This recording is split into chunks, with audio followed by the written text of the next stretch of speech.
Olá pessoal, como vão? Pessoal, em face das últimas segundas-feiras tem tido o jogo do Brasil e na segunda do dia 13 já vai ser a nossa avaliação, salvo engano. Deixa eu só conferir aqui o calendário. Na verdade, dia 12. Dia 12 vai ser a nossa avaliação. Reparem que no dia 5 aqui, ó, a gente tem, né, mais uma partida de futebol do Jogo do Brasil. Dia 28 tivemos também e por isso ficamos prejudicados. Então, eu vou subir hoje, vocês vão ter aula de introdução à logística de distribuição e na semana que vem eu vou colocar o material restante, falando sobre modais de transporte. E desse material eu vou colocar também, eu creio que na segunda-feira, uma atividade, tá? no Google Classroom, para que vocês possam responder e ter aqueles 2 pontos da avaliação contínua. Lembrando que a avaliação do dia 12 vai valer 7 pontos, ou 70 pontos, né? 10 pontos a participação, que eu vou dar para aqueles que entregarem a atividade, que vale 2. Então, a atividade vai computar, na verdade, 30 pontos. Eu falo 3, mas na verdade são 30, né? Já que a média é 100 no IF. Então, a entrega da atividade no prazo vai computar 30 pontos e a avaliação do dia 12 de dezembro, né, presencialmente, naturalmente, no campus, vai valer o restante. Eu peço que vocês estudem bastante, né? Eu não gostei das médias dessa unidade, então eu peço que vocês deem um gás, porque eu gostaria muito que vocês todos passassem por média. Todo mundo, matematicamente, tem chance de passar por média, mas caso não passe, a final vai ser entre o Natal e o Réveillon. Então, eu espero que você não seja contemplado com esta situação. Então, sem mais delongas, o tema da aula de agora vai ser sobre introdução à logística de distribuição. Então, logística e canais de distribuição. Bom, só para recapitular, a logística é aquela área da administração, né, que abarca, dentre outras, a área de administração de materiais e suprimentos, né? É uma área mais abrangente. O termo logística envolve a evolução do planejamento e das estratégias militares. Na verdade, foi na seara militar que a logística ela se desenvolveu, tá? E ela se disseminou. Se você analisar filmes sobre a Segunda Guerra Mundial, você vai ver todo aquele preparo para o desembarque das tropas aliadas na Europa. Tem um filme muito interessante sobre isso, que é o Resgate do Soldado Ryan. Assim como tem uma série que está no HBO Max, que é a Band of Brothers. Recomendo, quem puder assistir essas duas multimídias, vale a pena. Então, foi de lá, da área militar, que a logística ela se desenvolveu para as demais áreas, inclusive para a área de negócios, né? Então, hoje, a logística é um campo de trabalho da administração. E ela tem o papel de desenvolver toda essa sistemática da entrega da mercadoria. Ela se preocupa com o fluxo de produção desde a fabricação das indústrias, né, e a sua distribuição ao longo dos chamados canais de distribuição. Tá? Nós vamos ver daqui a pouco o conceito de um canal de distribuição. E aí ela surgiu na área militar e ela vai se espalhando. No início ela tinha a função de ajudar a fornecer recursos para as tropas na frente de batalha, e também supri-las de instrumentos de armazenamento, munições, alimentos, materiais médicos e por aí vai. O canal de distribuição e a distribuição física. O canal de distribuição é um conjunto de organizações interdependentes relacionadas e envolvidas no processo de tornar o produto ou serviço disponível para uso ou consumo. Se a gente trabalhar a indústria convencional, para que um produto chegue até você, por exemplo, esse produto que você está usando agora na sua mão aí, ou o seu computador, para assistir essa aula, naturalmente ele foi industrializado, ele foi fabricado em determinada empresa, tá? E aí ele foi distribuído por meio do canal de distribuição. Esse canal é formado por várias organizações. Primeiramente pelo fabricante, né, que produz o produto, depois pelo distribuidor, que é uma organização que compra produtos do fabricante e, por sua vez, revende aos lojistas, né? Que a gente chama de varejista. O varejista é aquele membro do canal de distribuição que tem a finalidade de fazer com que o produto ele seja comercializado e entregue ao consumidor final, no caso nós.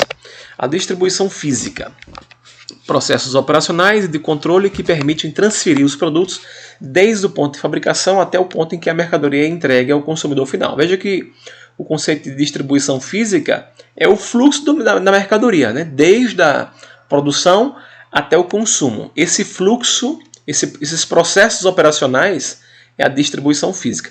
Mas as organizações como fabricantes, distribuidores, atacadistas, varejistas, até chegar ao consumidor, essas organizações elas fazem parte do chamado canal de distribuição. Tranquilo, pessoal? Até aqui? Qualquer dúvida, vocês podem me contactar pelo Instagram e também pelo site da disciplina. Atividades do setor de compras. A distribuição física e os canais de distribuição possuem uma correlação e um paralelismo. A estratégia da empresa define os esquemas de distribuição, canais. Vocês vão ver que algumas empresas elas têm um canal de distribuição mais longo. O que isso quer dizer? O canal de distribuição mais longo significa mais organizações intermediárias entre o fabricante até o consumidor final. Por exemplo, se você quiser comprar um computador da Dell, você pode comprar diretamente da Dell. A Dell tem uma plataforma, Dell.com, na qual você pode comprar o seu computador diretamente da fabricante. Ou, se você preferir, você pode entrar no site da Americanas, do Submarino, do Shoptime, da Amazon, e fazer a compra de um computador da Dell. Nesse caso, a estratégia de distribuição da Dell, ela usa o canal direto. O que é o canal direto? Ela vende diretamente ao consumidor, mas ela também usa o canal indireto. Ela vende para outras empresas que se encarregam de, por sua vez, criar estratégias de vendas para atingir outros públicos-alvo. Tá? Então ela vai ganhar com isso a maior, digamos, capilaridade. Ela vai conseguir se massificar mais em um determinado território geográfico. Em contrapartida, a venda direta que a Dell faz para o consumidor ou qualquer outra empresa, ela consegue oferir uma melhor margem de lucro, né? Ela vende diretamente ao consumidor final. A escolha dos canais depende da análise de suas implicações nas operações logísticas. Os canais de distribuição são difíceis de alterar, pois envolvem outras empresas, agentes, acordos comerciais e por aí vai. Veja um esquema gráfico que demonstra a questão da distribuição física, né? E aqui a gente tem aqui à direita os membros de um canal de distribuição. Veja, todas essas atividades ligadas à movimentação do produto até chegar ao consumidor final faz parte da distribuição física ou da logística. Já essas organizações aqui, que são encarregadas de fazer esse processo aqui, fazem parte do chamado canal de distribuição. Como eu falei para vocês, é formado por empresas que trabalham, cada uma com função de levar o produto até você, consumidor final. O fabricante, que produz o produto, o atacadista, que compra em larga escala do fabricante, e o varejista, que compra em menor escala do atacadista para vender ao consumidor final. Veja que dificilmente o consumidor final tem acesso ao fabricante. Tá? E, geralmente o fabricante só trabalha com venda de grandes lotes de mercadoria. E também é difícil. Hoje há uma tendência de ter o atacarejo, né? Mas ainda não é uma coisa muito comum o consumidor ter acesso direto ao atacadista. Ele geralmente vai para um varejista, que é uma empresa segmentada para atender às suas próprias necessidades. Canal de distribuição curto ou canal de distribuição longo. O canal curto é aquele que um número menor de intermediários de venda estão envolvidos até chegar ao consumidor final. Tá? Então, por exemplo, voltando para esse gráfico aqui. Se tivermos, a gente pode dizer que esse canal aqui é um canal até longo, porque a gente tem entre o fabricante e o consumidor duas organizações. Se nós tivéssemos só apenas uma, a gente podia chamar esse canal de curto, né? Esse canal ele se torna longo na medida em que mais de uma organização ela participa entre a fabricação e a entrega ao consumidor final. Quanto mais organizações eu tiver nesse intervalo aqui, ó, entre o fabricante e o consumidor final, maior vai ser o meu canal de distribuição. O canal curto também pode ser um canal direto, quando o fabricante entrega diretamente ao consumidor final, deixa de ser um canal curto. O canal longo acontece quando se tem agentes responsáveis por facilitar essa relação empresa-cliente, como mostrei no gráfico anterior. Dentro dos sistemas curtos estão o canal direto, como eu falei, e o canal exclusivo. Então olha só que interessante aqui. A gente tem aqui um exemplo de um canal que vai crescendo. Ó. Quando o fabricante ele entrega o produto que ele comercializa, aliás, que ele fabrica, que ele produz, ao consumidor final, a gente chama isso de canal direto. E ao mesmo tempo é um canal curto, porque não tem nenhum intermediário entre o fabricante e o consumidor. Tá? Agora veja, não são todas as empresas que têm capacidade de oferecer o seu produto diretamente ao consumidor. Por exemplo, uma empresa como uma fabricante de leite ninho, a Nestlé. Imagine só, se você pudesse comprar a leite ninho diretamente da Nestlé. O caos administrativo e gerencial que a Nestlé ia ter para atender milhões de consumidores que compram milhões de latas de leite no mundo todo dia. Não tem como. Esse tipo de mercadoria, por ser uma mercadoria de alta rotatividade, de alto giro de estoque, a empresa ela depende demais de varejistas, que são principalmente atacadistas, né, e supermercados que atuam como varejistas. Empresas que estão mais exclusivos à produção, aí você pode trabalhar um canal mais curto, mais direto. Mas nesse caso aqui temos um canal curto, direto. Aqui temos um canal curto mais indireto, porque temos um varejista no meio, entre o fabricante e o consumidor. Já temos um canal mais longo aqui, porque entre o fabricante e o consumidor já temos duas organizações. Temos um atacadista e temos um varejista. Entendam que o que diferencia, gente, atacadista de varejista não é necessariamente a quantidade de produto que você vai vender, tá? Naturalmente, o que vai fazer com que isso aqui seja um atacadista e isso seja um varejista é que esse aqui, o atacadista, tem como consumidor uma organização, que geralmente é um varejista. Já o varejista tem como consumidor o consumidor final, tá? Que é uma pessoa física ou uma pessoa jurídica que vai comprar para consumir das suas próprias necessidades. No fabricante, nesse último exemplo aqui, a gente tem um canal ainda mais longo. Temos um agente distribuidor, temos um atacadista e temos um varejista. Então, nesses dois exemplos aqui que estou mostrando na seta, temos exemplos de canais longos. Aqui temos um canal curto e aqui temos um canal curto direto, sem intermediários. Muito bem, continuando, os participantes dos canais de distribuição. Objetivos e funções. Naturalmente, o canal de distribuição, como a gente já viu, ele é formado por várias organizações. Cada uma tem uma função específica, né? Por que existem intermediários no processo de comercialização de produtos? A estratégia da empresa define o esquema de distribuição, ou seja, o sistema de canais. As atividades logísticas são definidas a partir da estrutura planejada para os canais de distribuição.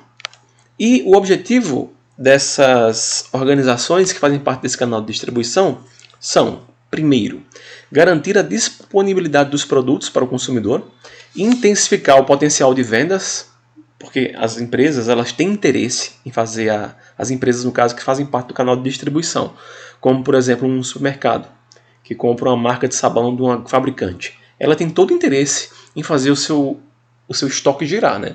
Para que ela possa aumentar a sua margem de lucro e fazer novas compras desse fabricante. Então ela busca intensificar o potencial de vendas. Buscar a cooperação entre os elos da cadeia de suprimentos, garantir um nível de serviço pré-estabelecido, garantir o fluxo de informações e buscar a redução de custo na cadeia de valor, na medida em que se trabalha de maneira mais integrada e eficiente. Todas as empresas envolvidas nesse processo. Então, os participantes do canal de distribuição. O primeiro, naturalmente, é o fabricante, que são os serviços, são os responsáveis, né, pelos processos de transformação de matérias-primas e componentes em produtos acabados, em produtos finais, ou seja, são esses que transformam os insumos em produtos acabados que vão atender às necessidades do consumidor final. São chamadas, essas organizações, também de manufaturas ou organizações de produção. As empresas manufatureiras são participantes altamente visíveis dos canais, porque oferecem utilidade de forma ao criarem os produtos que se tornam a principal preocupação do processo de distribuição como um todo. Tranquilo? Os atacadistas, eles talvez tenham o papel menos compreendido, né, e menos visível dentro do canal de distribuição. Eles representam negócios que estão originalmente engajados na compra de mercadorias de fabricantes, na revenda a varejistas, usuários industriais ou usuários empresariais. Então veja, o atacadista ele é a pessoa ou a organização, né, que compra do fabricante e por sua vez revende para outra organização, que geralmente é um varejista que vai, por sua vez, fazer a venda ao consumidor final. O principal negócio dos atacadistas está em reduzir a sua especialização, está em sua especialização em desempenhar sortimento de modo a reduzir custos e riscos para os outros membros do canal. Já os varejistas talvez sejam as empresas que a gente mais utiliza como consumidor final, é o negócio de venda de produtos e serviços para consumidores que compram para seu próprio uso e consumo. Quando você vai a um supermercado, a um posto de gasolina, a uma farmácia, todas essas organizações, elas são organizações varejistas, né? Porque elas compram de distribuidores atacadistas e revendem a nós, para atender às nossas mais diversas necessidades. Os varejistas desempenham funções que se combinam para oferecer a seus clientes alvo, né, os produtos corretos, no local certo, no tempo certo, na quantidade certa e no preço certo. A gente nunca para pensar, mas são os varejistas que oferecem descontos, possibilidade de parcelamento do cartão, crediário, e dão todo o suporte da devolução do produto. Então o varejista ele faz um papel muito importante dentro do processo de logística, né? As estratégias específicas empregadas por empresas de varejo variam dramaticamente, de comercialização em massa até desconto. Produtos super especializados, serviços diferenciados e muitos outros. Bom, é isso. Espero que vocês possam fazer uma boa avaliação. Na segunda-feira, no dia 5, eu já vou subir um outro material, que vai ser o nosso último material para nossa avaliação do dia 12, e também vou colocar, no mesmo dia, uma atividade de fixação e de revisão. Tá? Então, boa sorte, qualquer dúvida, mais uma vez eu me coloco à disposição. Um grande abraço. Tchau.